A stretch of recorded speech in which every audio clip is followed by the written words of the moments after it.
Honestly, I'm kinda so pumped for this review / comparison that I'm gonna have to try to pace myself not to get too fast or too much of anything, but what I can already assure you that this video will be even longer than the Mate 10 Pro review, but that has a lot of reasons and I will get into which those are in just a second. But for all those who think it's ludicrous to make a video that long, I would give you the tip: watch maybe just a summary and the conclusion and you should be mostly fine. But then maybe don't complain about not getting all the information, because I have read all the comments and I know what people wanna know, and I will definitely answer those. Things like, for example, is the Mate 10 display really worse than on the Mate 9? Is the battery life a lot worse than on the 10 Pro, or similar things? And before you actually ask yourself, why does it say Mate 10 Ultimate in the title? Well, I think if Huawei can call the Mate Pro the Pro, even though it has less features than the normal version, just because of the 2x1 display, then I have enough reasons to call the, in my opinion, better Mate 10 the Ultimate. And I'm already gonna be completely honest from the start.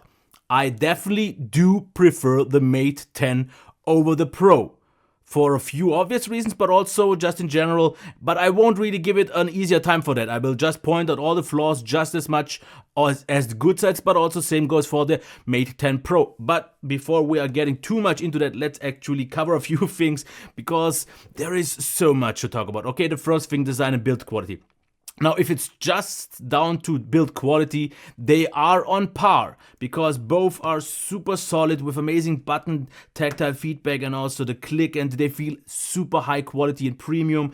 But I have to say, if you just ask me from a personal standpoint, the Mate 10 does everything the Pro does, just better, because for some reason it feels everywhere just a little bit more round, also smoother, and this gives it an even more so premium feel. And I'm pretty sure of that, just prefer it also due to the better form factor, because since it is a little bit wider but actually not that tall, the weight distribution is more towards the lower center of the gravity, and therefore it's easier to hold, so it never felt like I would flip it over, which I had a little bit of a fear on the 10. Of course, the 10 has the upper hand if it comes down to grip, because you can quite easily hold it like this, as you can see, because you don't have to stretch your finger as much. But it is maybe easier to hold in one hand, but as you can see, the upper third, you can't really use that much. And I just have to say, this is something that you actually have to feel on your own to get what I mean. This feels so much more high quality, more premium, more luxurious, more comfortable, and kinda actually almost easier to use, because I can almost stretch everything else and reach everything. It's just amazing. It's super amazing. Not saying that this one isn't, but it has a little bit different curves, like you can see here, the kind of beveled edge, which this one doesn't have, and maybe this gives it the more rounder feel. So the winner for me is the Mate 10. Not saying that this one isn't bad, it is bad, because this is still great. This is just one step better. As you can also already see, one difference is that the fingerprint reader on the Pro is on the back, and as you can see, it works quite good. The display turns on quite fast, but I think the actual on the Mate 10 does it even better. So I would call this one best in class. They both don't seem to turn on as fast as the Mate 10 or Honor 9 did, but just in terms of fingerprint reader, I would give them both a best in class, super fast reactions and so on. Okay, what other differences? As we can see, button placement is pretty much the same. Also on the top we can see, for example, that both have the RR blaster, microphone of course, which I don't really see here so much. Headphone jack though on the regular one. We have an SD card and SIM card tray on the Mate, but just the dual SIM on the Pro. On the bottom we can see pretty much the same arrangement once again with the speaker. Both use the dual speaker arrangement, USB Type-C and the microphone. So what you are missing on the Pro is of course the SD card tray and the headphone jack. Other than that, they are feature-wise the same. Of course, here we have still the feature to use the home button also for navigation, which I don't think is a great solution, and I won't really get too much into that. So what else is there to say besides both great, but this just one level higher, just in terms of personal preference for me, because I am not a huge fan of this 16 or 2:1 aspect ratio, because I don't see the benefit. I can't use this, and people say you can see more in just one view. But I actually usually tend to view just at this point and then just scroll. I don't read text from up to bottom, from top to bottom. I just don't do that. And that's why I think the regular 16x9 just works out better. And what you can also see here, pretty much no bezel at all on the sides. And still at the top, it's not that much bigger. As you can see, if you quickly compare them side by side, the difference isn't all that big in terms of bezel size. It's minimally bigger on the bottom and just a tad on the top, so I'm fine with that. This feels actually more compact to me. Now, the next part, the very important part, would be the display. We have to just call it out, because what I read, and you can already see one thing, I did actually kind of set the brightness that it's not too bright for you to see everything in the video. But this is one thing that I personally don't like at all. It's the adaptive brightness. It kind of does what it wants to do. I set it up to one brightness, and as you can see, it just pumps it up. So I'm annoyed by that. But many people wanted to know if the display is actually really worse than on the Mate 9. Here's what I'm gonna say. What we have here is the color mode, vivid and normal. I would say the regular Mate 9 already was kind of like vivid, because very like punchy and so on. But this one, actually what I measured is quite disappointing in terms of maximum brightness, because what I measured was 440 lux. This is actually below an average phone, because this one has 660 from what I can measure. And as you can see, due to the adaptive brightness, it's very hard to actually control it properly. The most annoying part for me, because some apps are just completely overblown in terms of brightness and some are just dull. And what I read a lot of people are complaining about is that the typical display seems dull and a little bit boring, and the one on the Mate 9 is actually better and just inferior due to the lower resolution. And I have to agree with them. The Mate 9 was, in my opinion, a phenomenal display. Absolutely the best 1080p display that I've ever seen. And don't really compare the brightness here, it's different. But let's just get to the qualities here in terms of calibration. As you can see, it is quite different. And when I did my side-by-side comparison quite a long time, I have to say I kind of prefer the calibration of the Mate 10 over the Pro. But it comes down to personal preference. Of course, the brightness now makes it look a little bit different here. But this, for me, the Mate 10 display, even with 440 lux, is bright enough in normal use. If you are outside, definitely then the Mate Pro wins over the Mate 10. But for someone like me who usually uses it indoors, it's fine, because the colors are great and the sharpness, even though you won't be really able to see this, is a tad better. I don't think it's actually a kind of deciding factor, but I also think that if Huawei would have once again pulled off a flagship, which the Mate 10 still is, with just the 1080p 5.9 inch display with 6x9, they kind of would have get slaughtered. So I kind of get why they went the higher resolution way, even though it's maybe not as impressive as on the Mate 9. So everyone who liked the very bright, colorful, vibrant display of the 9 won't really maybe get it with the Mate 10. If a normal high brightness is good enough for you, you will still get pleased, because it's a little bit sharper, and I think the calibration is better. Of course, if you want the more innovative 2:1 ratio, then you have to go for this one, and this one gets brighter on the Pro. Colors are absolutely fine, quite natural and so on. So personally, from my standpoint, I will give the win to the Mate 10, because I don't really care so much for the brightness, and everything else was just fine enough for me. So I'm not quite sure what else to say. Speakers, I will just give you the demo of the Mate 10, because they are absolutely the same. I did not notice any sort of difference.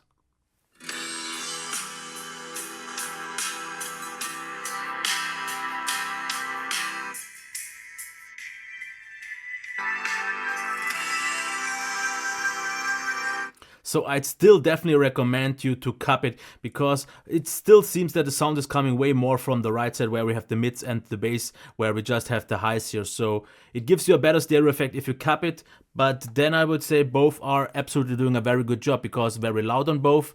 Sound balance is really nice, so I'm happy with that. So can't really complain, both are on the same part, so there's no winner or a loser or something like that, and both do an absolutely great job. Like I said, the Pro, no headphone jack, but just an adapter, which I didn't unfortunately get in my box. I have reasons, but it doesn't matter. And I said it would be about okay from what I get from experience.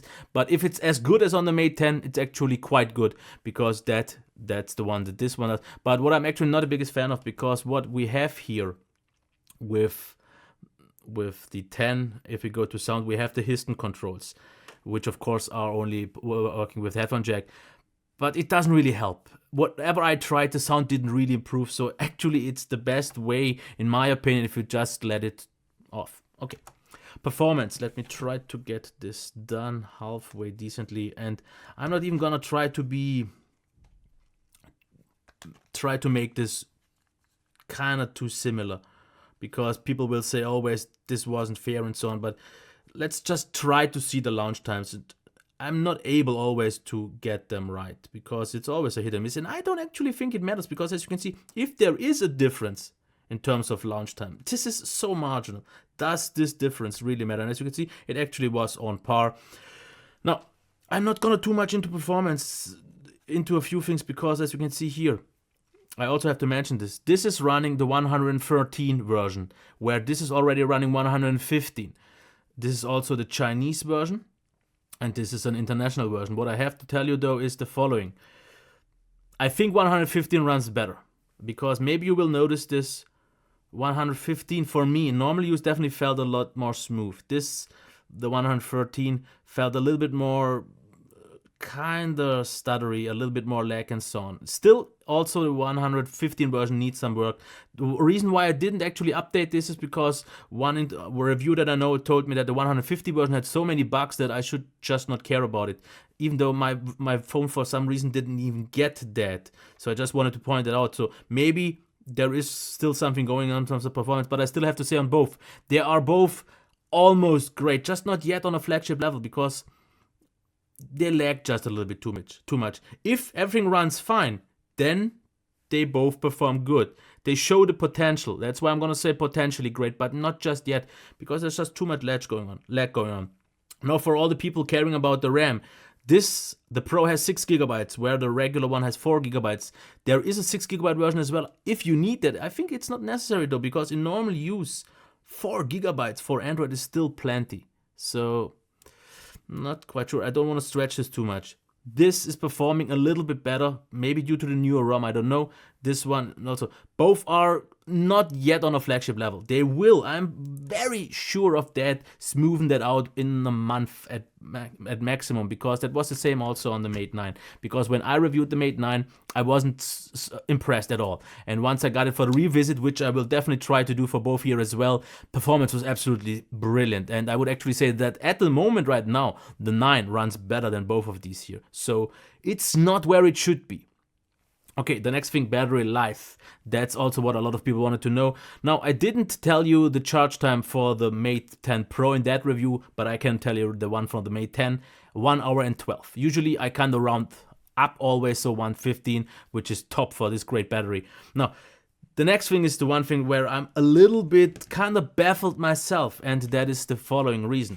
People told me, oh, the 10, due to having the higher resolution and the bigger screen, because it's 5.9 inch by 16 by 10, and yeah, it's the bigger screen, battery life should be significantly worse. For me, it's not, because people told me that, for example, GSM Arena, there is a significant difference and it's a lot worse. But even if the difference would be as big as it was for them, I don't think it's reasonable enough. But for me, it was no difference.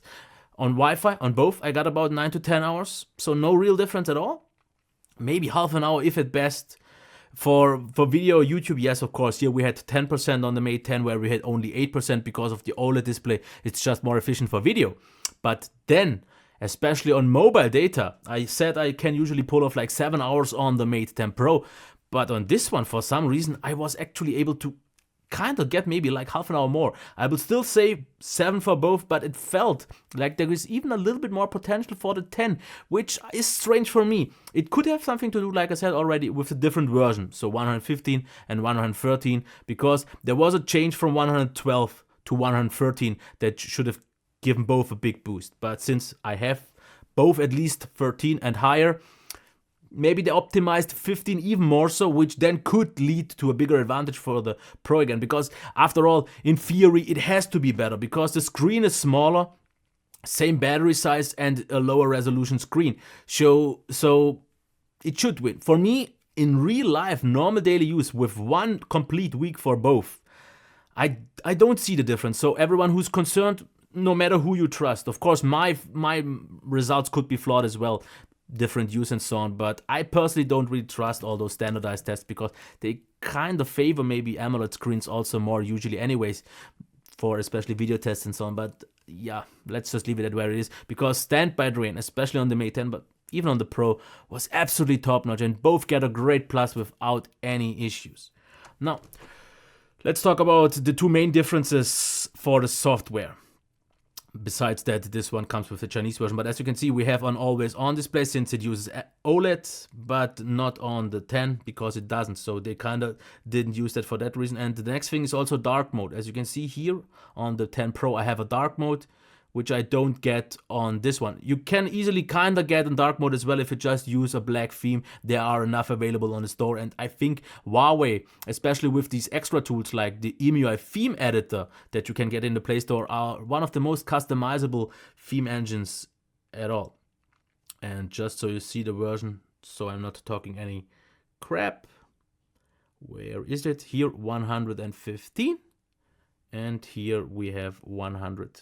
As you can see, 13. So my Pro just didn't get the update yet. But otherwise, in terms of features, besides the two that I called out, it's the same. Fingerprint reader, of course, that's also one maybe difference, because you can use the tab. But I don't like that feature because you could replace the on-screen navigation bar with the hardware bar, but I don't like that feature. But what we get, of course, is an app drawer in the launcher. If you want it or not, it's optional. You get the quick settings, also customizable. You get the knuckle gestures if you want to use split screen, for example. That still works, and it works quite good. Performance isn't quite there because, as you can see, sometimes it's laggy, sometimes not. So that's also something that they just have to optimize. In terms of other features, what we get, what do we get? Let's check. Sound, I've already told you, Histon. For the display, we have, of course, the white balance control, the color mode, screensaver, resolution. You can change it, but be aware, if you change it the first time to WQHD, it actually will use SWAT resolution. So you have to disable this once again. This is a little bit of a trick I think they shouldn't do, because it's a little bit misleading, because I thought at first I had it and I had to check back. In terms of smart assistance, what we have, system navigation, we have the button. That's just a button that kind of does the same as the home button here. But I'm not the biggest fan of this off-screen navigation, because as you can see here, you can press, you have return, press it longer for the home screen, and that long press for the home screen is the kind of most annoying thing, because I just want to press the button, which you can still do even with on-screen buttons to get the same effect done. What you also maybe noticed, and I've talked about this in the 10 Pro review, we have the Oreo annoyances, for example, here, where it, let me lower the brightness a little bit, where we can see that there is an app running in the background and that the system is doing something. This is an Oreo thing, but it's annoying because you always have the notification here.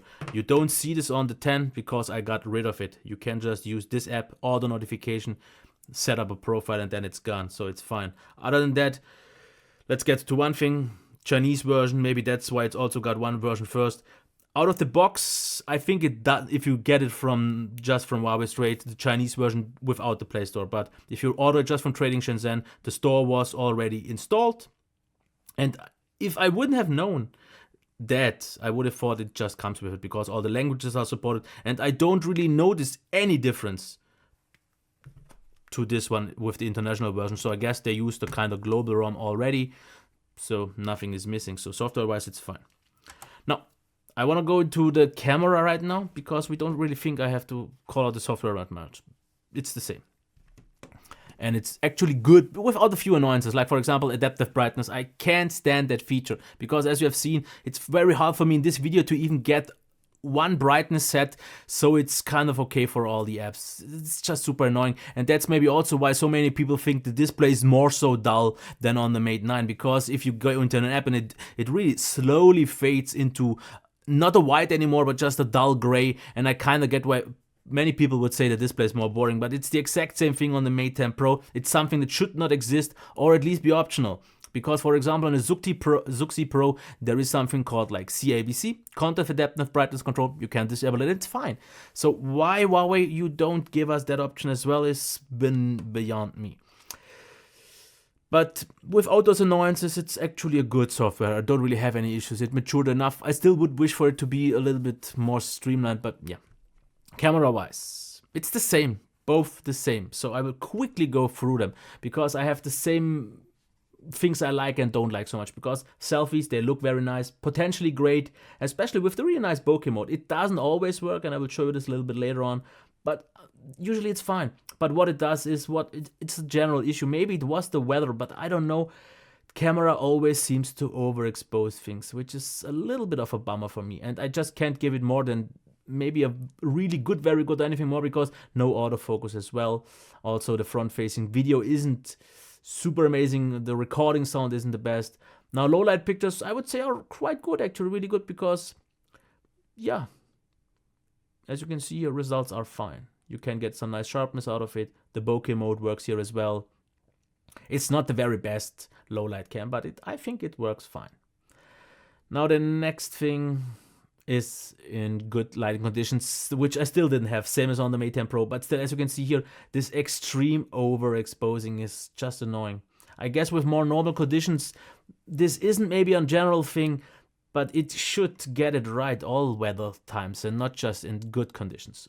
Here also, I don't get why this picture looks so completely different. I'm not quite sure. I didn't change the mode or anything. For example, here, this is with the bokeh mode or the kind of portrait mode that did not work at all. Sometimes it just works, as you can see here, also not that well. But here, for example, this is with manual controls, because like I said, it overexposes, and this seems already better to me. As you can see though, sometimes the portrait mode or bokeh mode works really nice, but the general overexposure and also over sharpening is quite noticeable. They should definitely work on that. HDR, as you can see, brightens up quite a lot. It's not super natural anymore, but it looks nice, the picture's nice. I'm not going into the video because that's exactly the same as on the Mate 10 Pro, but I'm just gonna say use definitely 4K, because that looks like really good 1080p or almost kinda okay 4K. Smooth autofocus and all that. 1080p just doesn't look sharp enough. I don't really like that so much, and that's why I would say this is the part where maybe people will turn in that didn't watch the whole detailed part, because it's quite long. So let's get into the summary, which is not this, but this. Build quality, top notch and then some. I just think that, especially due to the design, it feels crazy premium, super comfortable in the hand, and also easy to use because of the quite low weight distribution, and you just have to feel it to get what I mean.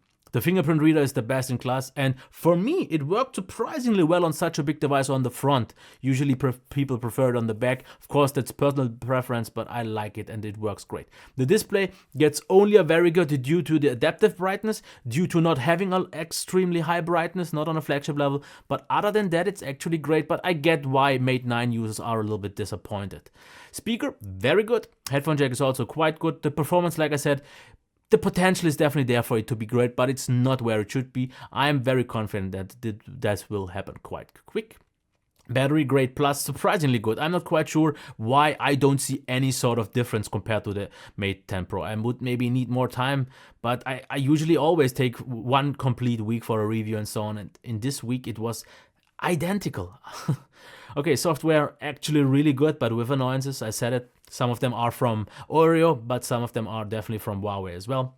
And the camera part is exactly the same, so you won't see a difference here. Front-facing cam, potentially great, especially due to the bokeh. Front-facing video is also very good. It's nicely stabilized with software, but therefore it crops in quite a lot. Low light cam, really good.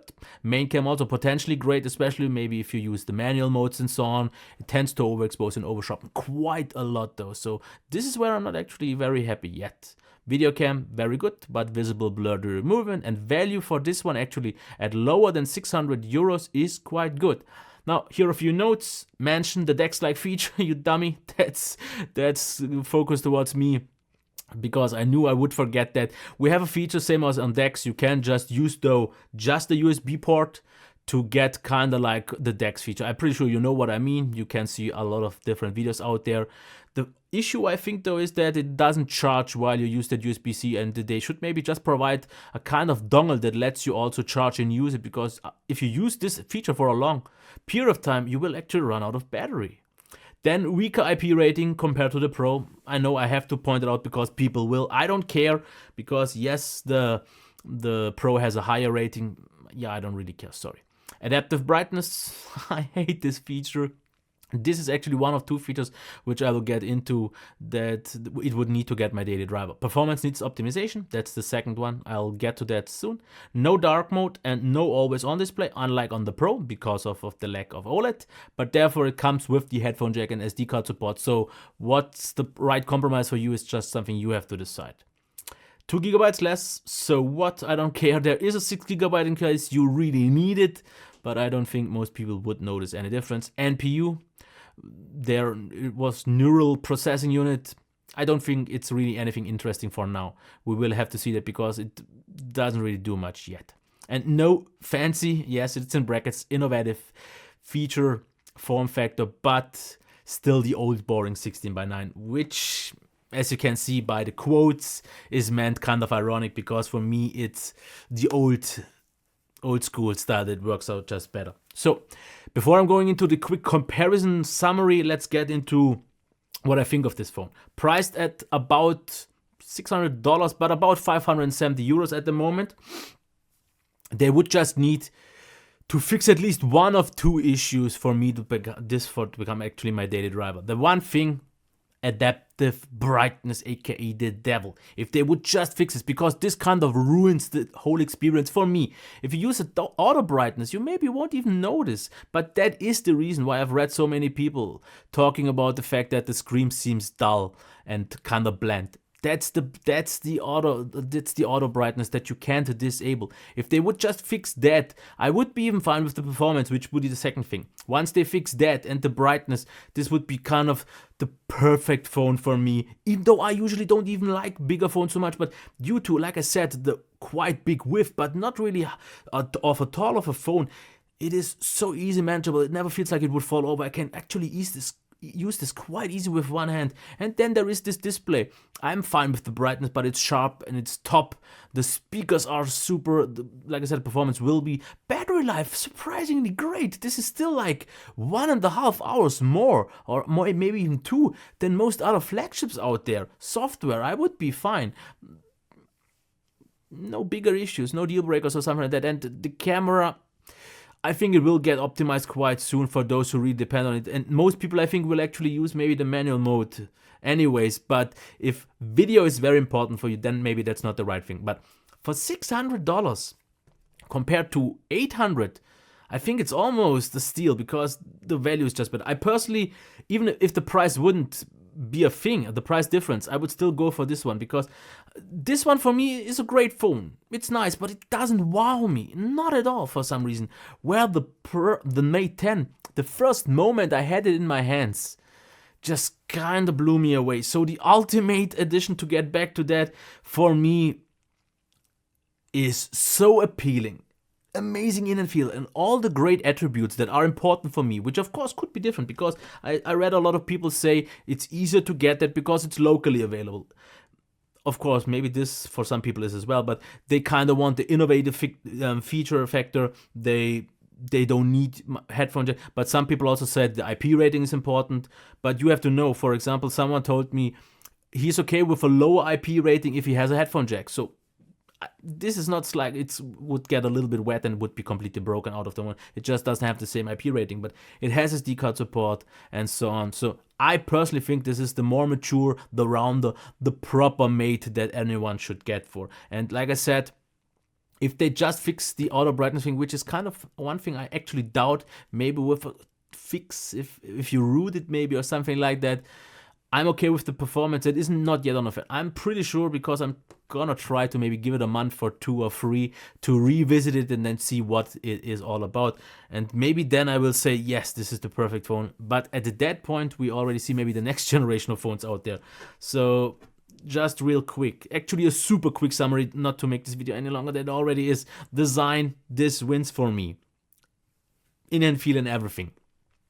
Of course, form factor is something you have to decide. The display, it depends. If you want the brighter display with the new form factor, go for the Pro. If you want a still very nice experience, but a higher resolution, therefore, and the better form factor with 16:9 and just a bigger screen, the normal one. Sound doesn't really make a difference unless you want the headphone jack. Performance, at the moment, this one is slightly ahead, but it could be just due to the ROM.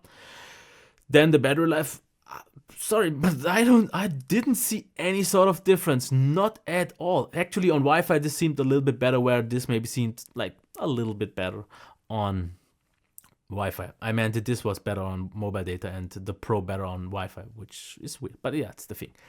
Then software, if you want always on, if you want maybe also the dark mode, which you can get easily here as well.